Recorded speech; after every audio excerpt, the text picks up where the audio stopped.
दोस्तों, सूखी खांसी से छुटकारा दिलाए ये यूनानी मेडिसिन हमदर्द लौंग सबस्तिया ख्यार संबरी।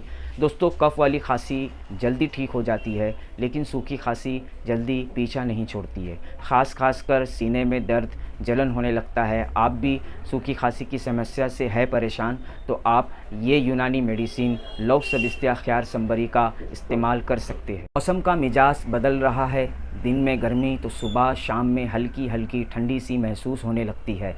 ऐसे में अक्सर लोग खांसी ज़ुकाम गले में खराश बुखार आदि से परेशान रहते हैं। कुछ लोगों के साथ खांसी होने की समस्या अधिक रहती है। कफ़ वाली खांसी तो फिर भी जल्दी ठीक हो जाती है, लेकिन सूखी खांसी जल्दी पीछा नहीं छोड़ती है। खासकर सीने में दर्द जलन होने लगता है।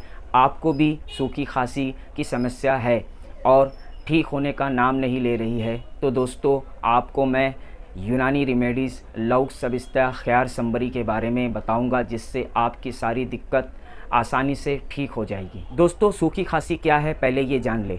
जब आपको सर्दी खांसी होती है तो आपको वायु मार्ग से बलगम धुआं धूल कण गंदगी आदि साफ़ हो जाती है। हाँ, खांसी को अधिक दिनों तक नज़रअंदाज करना भी ठीक नहीं होता है।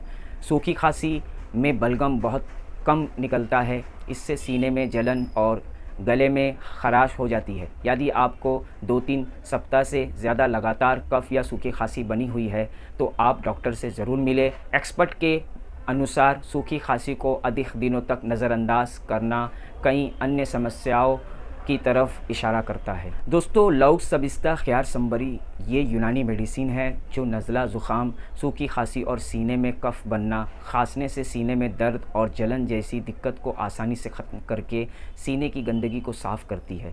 लौंग सबस्तिया ख्यार संबरी का इस्तेमाल कैसे करें।